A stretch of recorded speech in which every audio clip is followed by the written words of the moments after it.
sebenarnya ada 3 alat bukti ya, bukan 2, 3 alat bukti sikat ya. Sikat. Artinya mau yang berkuasa, mau yang oposisi, ketika ada buktinya. Jadi sekecil apapun itu pelanggaran yang bisa mencederai, merusak citra, itu tidak ada toleransi. KPK ini kita harus selamatkan. Tapi orang-orang yang merusak KPK itulah yang kita sikapi. Sebagai mantan pimpinan KPK, walaupun saya sudah menikmati kebebasan saya, tapi saya harus tetap bisa turut terlibat menjaga marwah KPK tanpa saya diminta.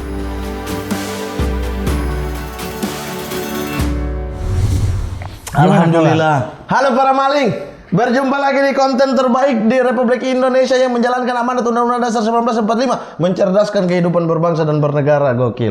Pak, sehat Pak? Alhamdulillah. Luar biasa. Intinya ada 3 alat bukti ya, bukan 2, 3 alat bukti sikat ya. Sikat.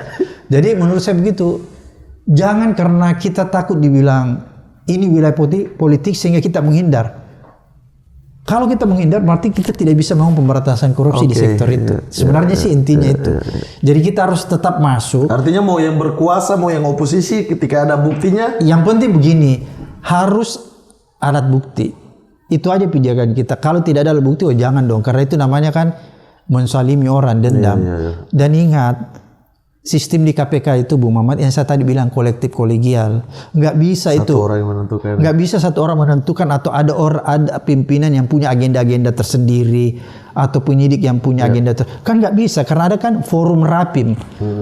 Forum rapim itu rapat pimpinan plus gelar perkara. Itu dihadirkan semua penyidik, penyelidik, penuntut, plus seluruh pimpinan KPK 5 orang. Disitulah diambil keputusan apakah kasus itu ditingkatkan dari penyelidikan ke penyidikan dan siapa tersangkanya.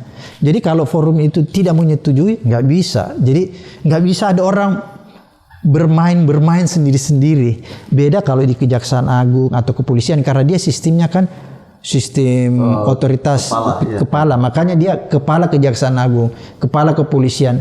Karena sistem di KPK itu kolektif kolegial, maka diistilahkan ketua, bukan kepala KPK, ketua KPK. Jadi ketua itu kayak koordinator aja kan? Iya.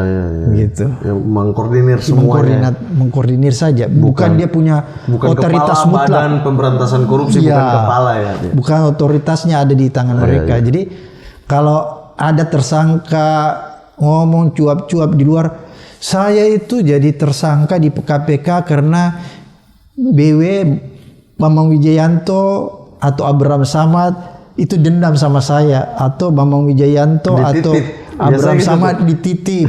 Nggak bisa dong. Itu kan ada Pak Busro orang tua di sana, ada Pak Zulkarnain mantan jaksa senior, ada Pak Adnan Pandu. Masa kita bisa main-main dengan mereka semua? Terus ada penyidik-penyidik yang memang punya kepiawaian di dalam membongkar, mengusut kasus korupsi. Masa kita bisa perintahkan dia, ini orang jadi tersangka ya, kamu harus ikut? Nggak bisa, karena itu dua sistemnya kolektif kolegial. Disitulah sifat saling kontrolnya. Kalau orang tanya, kalau satu mau manuver, yang lain kalau orang kan tanya dulu, KPK ini kan super body, lembaga yang super body yang tadi Bung Mamat katakan, bilang dia hampir dikatakan uncontrol, nggak bisa dikontrol. Ada. Apa itu kontrolnya? Sistemnya. Yang tadi saya katakan sistem kolektif kolegial, supaya tidak ada orang bisa bermain sendiri-sendiri. Kemudian ada sistem apa lagi yang mengontrol dia? Ada namanya Code of Conduct, kode etik dengan budaya organisasinya. Code of Conduct-nya itu ketat sekali, Bu Mamat. Semua hal-hal yang diatur itu diterjemahkan dengan sanksi. Misalnya pelanggaran terhadap A, sanksi diberhentikan. Pelanggaran terhadap B, sanksi dipecat. Itu jelas. Dulu sebelum ada Dewas, sekarang kan Dewas kan banyak. Dulu apa? Kode etik itu, kalau melanggar kode etik yang menyidangkannya siapa? Orang-orang independen yang dipilih oleh, kan kita punya namanya Direktorat Pengawasan Internal. Dia yang mengawasi. Dia mengawasi terhadap seluruh pelanggaran yang dilakukan pegawai KPK plus pimpinan KPK. Tapi ketika pimpinan KPK melakukan pelanggaran, dia memeriksa dan lain sebagainya, kemudian nanti yang menyidangkan dibentuk namanya Dewan Etik yang independen. Jadi dibentuk ini setelah kalau ada satu kasus, Dewan Pengawas ini membentuk satu kalau mau disidangkan, udah mau disidangkan. Ya kalau sudah terbukti nih ada kesalahan dilakukan komisioner, maka dia membentuk namanya Dewan Etik. Dan Dewan Etik itu diambil dari tokoh-tokoh masyarakat. Independen ya? Independen, tidak sama sekarang. Sifatnya dewas itu kan permanen di dalam. Iya. Sebenarnya itu lebih fair menurut saya. Jadi itulah kontrol bagi KPK di masa lalu. Bang, tapi kemarin-kemarin saya melihat banyak kawan-kawan KPK ini yang ini bukan dari saya ya. Kalau dari saya ya ketika saya misalnya saya di Has Kreatif, ketika habis bekerja dari Has Kreatif udah tidak lanjut di sini, tetap kan saya merasa ini rumah saya yang pernah kita besarkan sama-sama gitu, sehingga saya masih berhubungan sama mereka gitu kan. Nah tapi kan kalau orang lain melihatnya adalah Abraham Samad, kemudian Saud Situmorang, Novel Baswedan selalu mengkritisi KPK yang sekarang kayak karena sakit hati gitu. Banyak orang melihat seperti itu. Apa yang membuat abang peduli terhadap KPK saat ini, atau pengen dihajar terus menerus? Enggak, saya bukan menghajar KPK-nya. Saya prihatin terhadap agenda pemberantasan korupsinya. KPK-nya kita harus selamatkan. Tapi orang-orang yang merusak KPK itulah yang kita sikapi. Jadi KPK-nya harus kita selamatkan. Karena ini adalah lembaga yang dilahirkan di era reformasi. Itu kita harus selamatkan. Itu form ya, kita harus. Jadi kita kan tidak mau lihat lembaga ini hancur. Tidak boleh dong kita berdiam diri. Kan agama juga melarang kita kalau misalnya kita melihat sesuatu yang akan menimbulkan kerusakan. Rubahlah dengan. Abu Muhammad lebih tahu kan. Paling tidak itu. Tapi kan bisa rubahlah dengan hati. Itulah sekecil-kecilnya iman. Iya, tapi saya tidak mau memilih sekecil-kecilnya iman. Yang paling besar ya. Iya, paling tidak jangan kecil, yang di tengah atau yang di atas gitu. Dengan mulut kan, dengan rubah mulut. dengan tangan, dengan mulut. Iya, dengan mulut. Dengan mengkritisi itu kan dengan mulut sebenarnya. Iya. Jadi ini lebih karena kecintaan terhadap ini lembaga ya? Kecintaan dan rasa kepedulian kita. Karena kan begini, hidup itu Bung Mamat tidak boleh egois. Apa itu yang dikatakan egois? Misalnya kalau saya sudah tidak jadi pimpinan KPK, maka saya akan menikmati hidup saya yang serba bebas. Kan gitu. Setelah tidak di KPK kan saya sudah bebas, tidak terikat lagi aturan-aturan yang bisa membelenggu saya. Saya bebas berinteraksi dengan siapa saja. Tapi jangan karena kita sudah berada di zona nyaman, kita melupakan tanggung jawab moral kita untuk menjaga marwah KPK. Sebagai mantan pimpinan KPK, walaupun saya sudah menikmati kebebasan saya, tapi saya harus tetap bisa turut terlibat menjaga marwah KPK tanpa saya diminta. Itu kewajiban moral pimpinan KPK, bukan cuma saya. Jadi kewajiban moral. Selain dari sistem, Bang, Abang melihat KPK ini sebagai sebuah lembaga seperti apa, Bang? Selain dari sistem kan prosedurnya panjang ya di DPR, usulan dari pemerintah, kemudian diputuskan DPR. Kita di luar sistem itu, di luar sistem etik, dewas, sistem sadap dan lain sebagainya. Kalau Abang kan pernah mengalami masa di mana terjadi konflik juga, walaupun KPK versus luar. Saat ini ya KPK dengan di dalamnya, internalnya. Ada mutasi direktur, Pak Endar ya kemarin. Sesuai nggak aturan? Ini menurut kacamata advokat. Bukan sebagai mantan pimpinan KPK ya. Sebenarnya begini, ada dua alasan orang itu bisa dipulangkan di KPK kembali ke instansi asalnya. Pertama, kalau masa tugasnya sudah berakhir. Ini versi undang-undang baru ya? Iya, undang-undang baru dan undang-undang lama. Sama ya? Sama. Kalau masa tugasnya berakhir, maka orang itu bisa dipulangkan. Kalau tidak diperpanjang. Tapi kalau dia diperpanjang, maka kewajiban KPK untuk meneruskan masa tugas itu. Kalau dia diperpanjang. Kalau memang kinerjanya baik. Iya, kalau dia diperpanjang. Kalau dia diperpanjang dari instansi asalnya, berarti kan kinerjanya bagus, gitu kan? Itu yang pertama. Kalau tidak diperpanjang, maka dia boleh dibalikkan. Kemudian yang kedua, bisa saja masa tugasnya belum berakhir, tapi kalau dia melakukan pelanggaran, termasuk pelanggaran etik, maka kewajiban pimpinan KPK untuk memulangkan. Sekarang kalau kita bicara dalam konteks Brigjen Endar, kita harus lihat dua masalah ini. Apa terpenuhi? Apakah Brigjen Endar itu melakukan pelanggaran etika? Kalau dia pernah melakukan pelanggaran etika, masih ada etiknya? Maka memang dia wajib dipulangkan ke instansi asalnya. Kemudian yang kedua, kita lihat apakah masa tugasnya sudah berakhir. Setelah kita lihat katanya sudah berakhir, tapi kan ada perpanjangan dari Kapolri. Oleh karena itu sebenarnya tidak ideal dia dipulangkan karena ada perpanjangan. Oleh karena itu menurut saya kalau zaman dulu yang kita tempuh itu harus ada koordinasi antara pimpinan KPK dan Kapolri sebagai instansi asal yang bersangkutan. Harus dikoordinasikan. Ya. Misalnya ketika dia memulangkan harusnya pimpinan KPK mengontak, mengkoordinasikan pihak kepolisian. Ini ada perpanjangan nggak? Kalau dibilang ada, oke. Kalau begitu saya nggak pulangkan. Harusnya di situ koordinasi supaya. Berarti artinya KPK sendiri tidak bisa memulangkan atau memperpanjang, harus dari sana. Enggak, KPK. Ketika dia masa habis, itu yang narik adalah kepolisian. KPK memulangkan. Kan habis kan? Iya, habis KPK memulangkan apa ditarik oleh kepolisian. Karena yang punya SK yang mana nih? Kan begini, kan itu ada kriteria kalau zaman saya itu 4 tahun ya.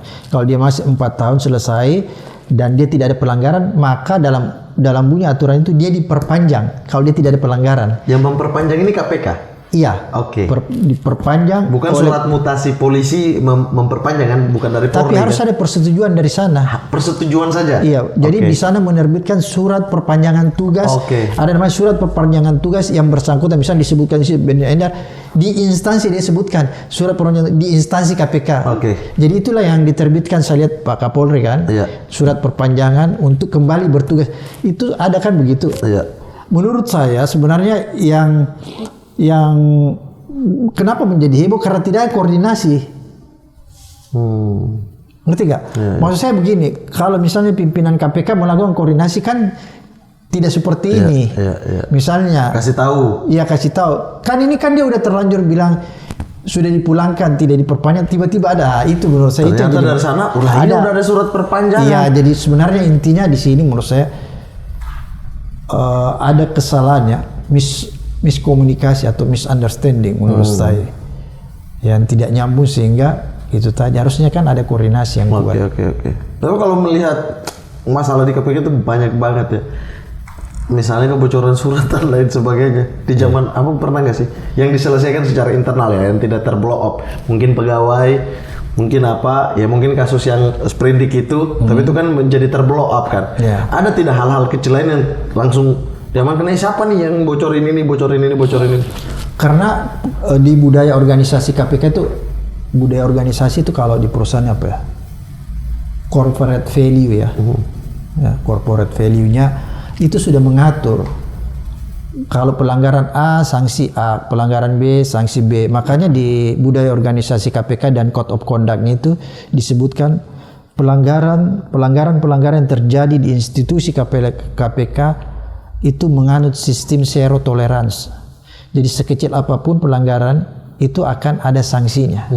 Contohnya begini Bung Mamat.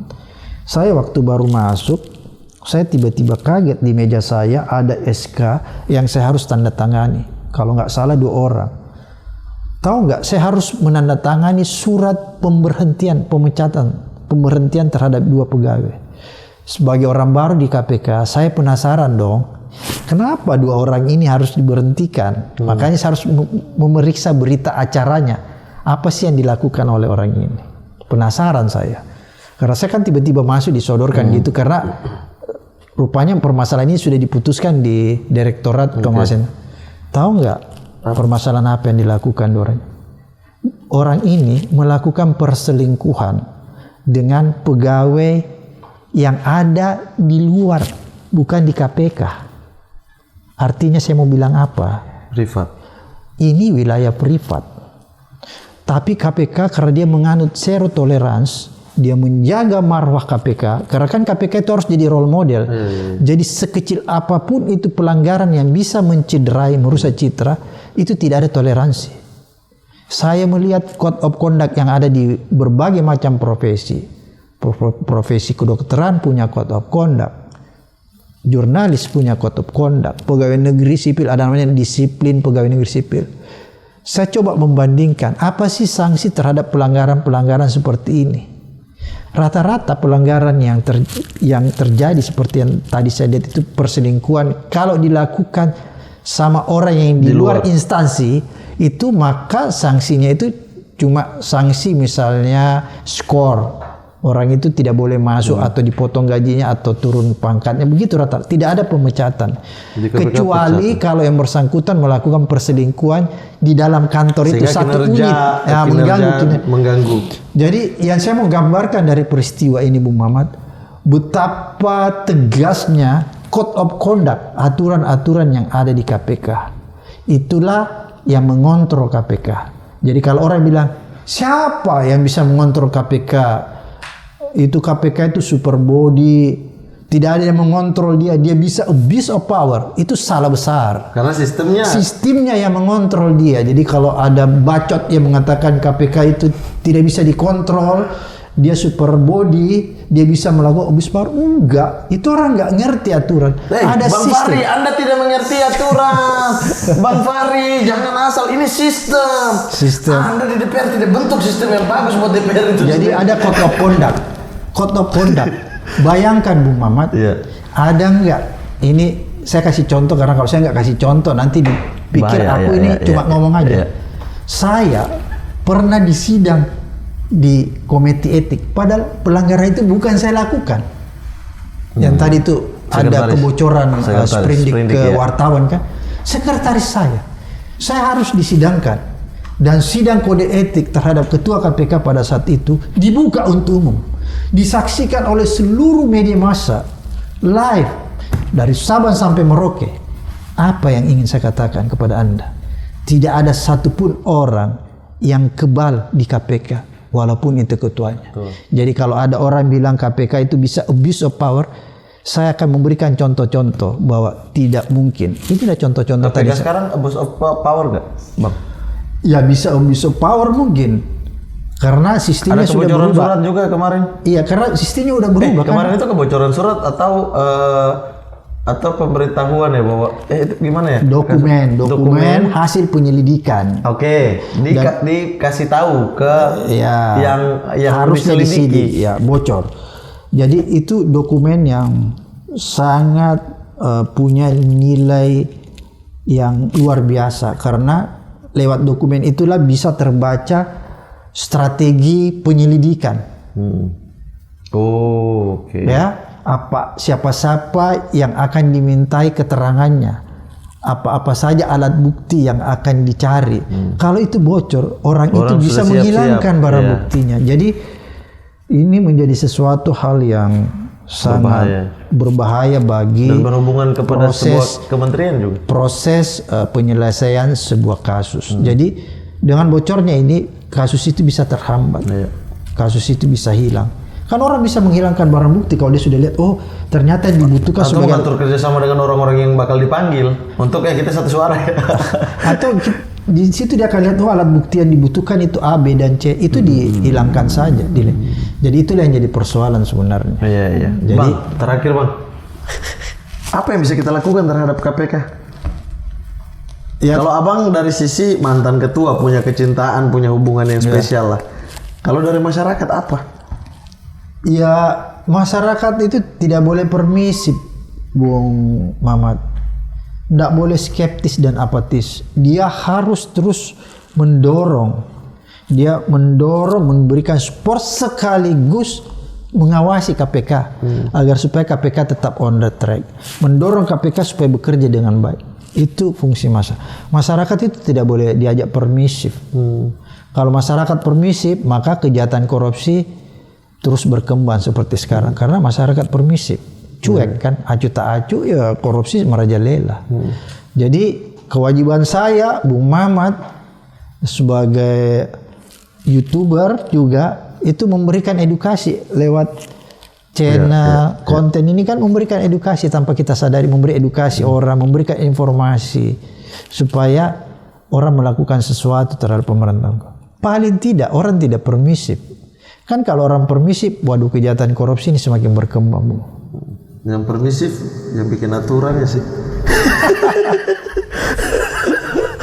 Bukan kan masyarakat sih, bikin aturan kan bukan masyarakat. Ada macam-macam poin yang pada akhirnya tiba-tiba gol aja. Coba masyarakat juga harus diajak supaya tidak permisif. Karena akhir-akhir ini masyarakat hampir-hampir mengalami disorientasi. Dia mulai permisif. Kadang-kadang kan begini kita temui masyarakat. Wah dia sudah mulai cuek dia tetap memberikan tempat bagi mantan koruptor. Itu kan permisif. Iya. Kalau misalnya tiba-tiba ada mantan koruptor yang baru keluar, terus Anda mengeluk-elukkan dia, Iya. itu kan permisif. Anda memberikan tempat dia. Kalau ada perhelatan di rumah Anda persilahkan dia duduk di depan. Itu kan permisif, karena harusnya apa yang dilakukan masyarakat terhadap mantan koruptor memberikan sanksi sosial. Karena kalau Anda tidak berikan Tapi negara aja tidak memberikan sanksi sosial, perampasan aset. Oke, Dan karena kita tahu, dimiskinkan karena oleh kita tahu bahwa hukum kita serta negara kita tidak memberikan, bukan sanksi sosial, tidak memberikan sanksi hukuman yang maksimal yang bisa memberikan deterrent effect. Orang menjadi takut, maka fungsi kita sebagai rakyat, kita memberikan dia sanksi. Kan dia nggak bisa. Tapi tidak adil dong Bang, setelah dia diputuskan bersalah misalnya 3 tahun, Ya. kemudian dia menjalani 3 tahun itu sesuai Ya. agenda negara, sesuai hukum yang Ya. ada di negara itu. Artinya ketika dia selesai dari situ, ketika dia keluar, statusnya tetap harus kita ingat dia mantan koruptor, Ya. memberikan pembatasan di pejabat dan lain. Tapi kalau datang ke rumah Bang, ya dia udah cuci dosanya ibaratnya gitu ya. Ya. Ya kita nggak bakal kasih dia jabatan dan lain sebagainya, tapi untuk datang. Saya maksud nggak ada masalah. Jadinya jahat dong, Jadi gitu. jangan salah pengertian. Ini channel kan harus memberikan edukasi. Nah, Saya itu mau dia, luruskan. makanya Permisif itu artinya begini. Agama kita, Bu Mamat, itu mengajari kita untuk memaafkan orang. Iya, Itu betul. agama Itu loh, maksudnya, agama apa? iya. Kita harus memaafkan orang yang sudah melanggar. Iya. Tapi bukan berarti kita memberikan dia privilege. Ruang lagi. Ruang. Iya. You memberikan dia penghargaan, memberikan dia tempat, itu namanya privilege. Atau memberikan dia komisaris BUMN. Ya, itu kan memberikan privilege Jabatan, dia, ya. gitu ya. Mengeluk-elukkan dia. Begitu dia keluar, Anda bisa mencalonkan Ya. lagi dia jadi bupati. Oh iya banyak tuh. Itu kan banyak yang begitu. Banyak tuh. Dia Terus lulukan lagi. dilulukan. Itu yang menurut saya yang tidak boleh.